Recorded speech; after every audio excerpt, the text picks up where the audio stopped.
আল্লামা কুতুবুদ্দিন বখতিয়ার কাকি রহমতুল্লাহ আলাইহির মৃত্যুর আগে তার সন্তান ও খলিফাদেরকে ওসিয়ত করলেন যে আমার মৃত্যুর পর যাকে তাকে দিয়ে আমার জানাজার নামাজ পড়াবে না।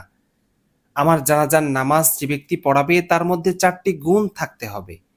যদি এ 4টি গুণ কোনো ব্যক্তির জীবনে না পাওয়া যায়, তবে বিনা জানাজায় আমার লাশ দাফন করবে। কুতুবুদ্দিন বখতিয়ার কাকি রহমতুল্লাহ আলাইহির শর্তগুলো হলো: 1 নম্বর, যে ব্যক্তি জীবনে কোনোদিন তাকবীরে উলা ব্যতীত নামাজ পড়েনি এমন ব্যক্তি আমার জানাজার নামাজ পড়াবে। 2 নম্বর শর্ত, যার জীবনে একদিনও তাহাজ্জুদ নামাজ কাজা হয়নি এমন ব্যক্তি আমার জানাজার নামাজ পড়াবে। 3য় শর্ত, যে ব্যক্তি তার চোখের দ্বারা পরনারী দেখে কখনো গুনাহের কল্পনা করেনি এমন ব্যক্তি আমার জানাজার নামাজ পড়াবে।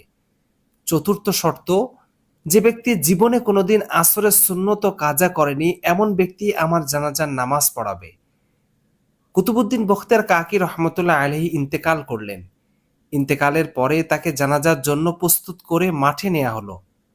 সেখানে উল্লেখিত 4টি শর্ত উল্লেখ করে ঘোষণা করা হলো, যিনি বা যারা এ গুণগুলোর অধিকারী তিনি কুতুবুদ্দিন বখতিয়ার কাকির জানাজার নামাজ পড়ানোর জন্য সামনে আসুন। মাঠ ভর্তি মানুষ, কোনো সাড়া শব্দ নেই। এ তো অনেক বড় গুণের কথা। এ গুণগুলো অর্জন করা সহজ ব্যাপার নয়। সারা মাঠের লোকগুলো মাথা নিচু করে অশ্রু বিসর্জন দিতে লাগলো। নিজেদেরকে অপরাধী মনে করে নীরবে মাথা নিচু করে দাঁড়িয়ে থাকলো। মাঠ থেকে কোনো প্রতিউত্তর না আসায় কুতুবুদ্দিন বখতিয়ার কাকির ছেলে, খলিফা, ছাত্রসহ শুভাকাঙ্ক্ষীরা বিনা জানাজায় তাকে দাফনের সিদ্ধান্ত গ্রহণ করলেন। সন্তান ও খলিফারা লাশের পাশে দাঁড়িয়ে তাকে বিনা জানাজায় দাফন করার জন্য রওনা হবেন। এমন সময় সামনের কাতার থেকে একজন লোক কদম বাড়িয়ে দিয়ে বললেন, থামো। কফিনে হাত লাগিয়ে বললেন, আমি জানাজার নামাজ পড়াবো। এ ব্যক্তি কোনো আলিম নয়, তবে সাধারণ মানুষও নয়। তিনি হলেন দিল্লির সুলতান শামসুদ্দিন আলতামাস রহমতুল্লাহ আলাইহি।